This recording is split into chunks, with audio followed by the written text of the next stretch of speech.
प्रकरणी राहुल सोलापूरकर यांनी माफी मागितलेली आहे आणि सोलापूरकरांचं डॉक्टर बाबासाहेब आंबेडकरांबद्दल त्यांनी जे वादग्रस्त विधान केलेलं होतं त्या संदर्भात त्यांनी माफी मागितल्याची माहिती आता समोर आली आहे। आपण पाहिलं या अगोदर सुद्धा त्यांनी एक वादग्रस्त विधान केलं होतं आणि त्यावर सुद्धा बरेच पडसाद उमटलेले होते। त्यांच्या घराबाहेर सुद्धा आंदोलन झालं आणि त्यानंतर पुन्हा एकदा आज राहुल सोलापूरकर यांनी बाबासाहेब आंबेडकरांबद्दल जे विधान केलं त्यासाठी जितेंद्र आव्हाड यांनी सुद्धा आक्रमक प्रतिक्रिया दिल्याचं पाहायला मिळालं। अमोल मिटकरींनी सुद्धा आक्रमक प्रतिक्रिया दिली आहे। वातावरण तापत असताना चिघळत असताना राहुल सोलापूरकर यांनी माफी मागितल्याची माहिती समोर आली आहे। नमस्कार, मी अभिनेता आणि व्याख्याता राहुल सोलापूरकर पुन्हा सर्व बांधवांशी संपर्क एका वेगळ्या कारणासाठी करतोय। दोन स्पष्टीकरण देणं आवश्यक वाटलं म्हणून माझ्या एका 23 नोव्हेंबरच्या पॉडकास्टमधील 2 वाक्य काढून मध्ये प्रचंड गदारोळ माजला। हिंदवी स्वराज्य संस्थापक छत्रपती शिवाजी महाराज यांच्या आग्र्याहून सुटका या प्रसंगाविषयी बोलताना माझ्याकडून एक चुकीचा शब्द बोलण्याच्या ओघात गेला होता आणि त्यावरनं अनेक शिवभक्तांच्या भावनांना ठेस लागली आणि त्याबद्दल मी जाहीर माफी मागितली।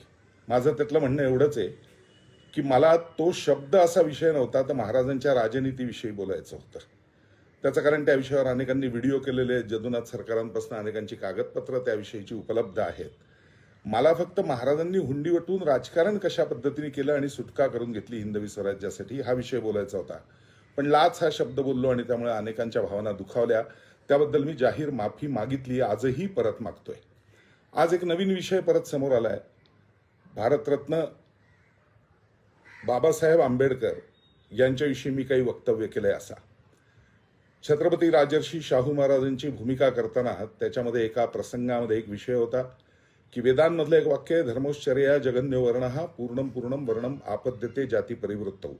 म्हणजे कोण कुठल्या घरात जन्माला आला याच्यावर त्याची जात ठरत नाही, तर तो काय कर्म करतो याच्यावरती जात ठरते। गुणकर्म विभागशः असं जे गीतेमध्ये म्हणलेलं आहे ते, आणि त्याचा उल्लेख त्या मुलाखतीमध्ये करताना दुसऱ्या एका मी असं म्हणलेलं होतं, कारण मी अनेक ठिकाणी शाहू महाराजांवर व्याख्यानं दिली, त्याच्यातही हे सांगतो की समजा श्रीमंत थोरले बाजीराव पेशवे यांचा विचार केला तर ते भट म्हणून जन्माला आले तरी हातात तलवार घेतल्यामुळे क्षत्रिय ठरतात।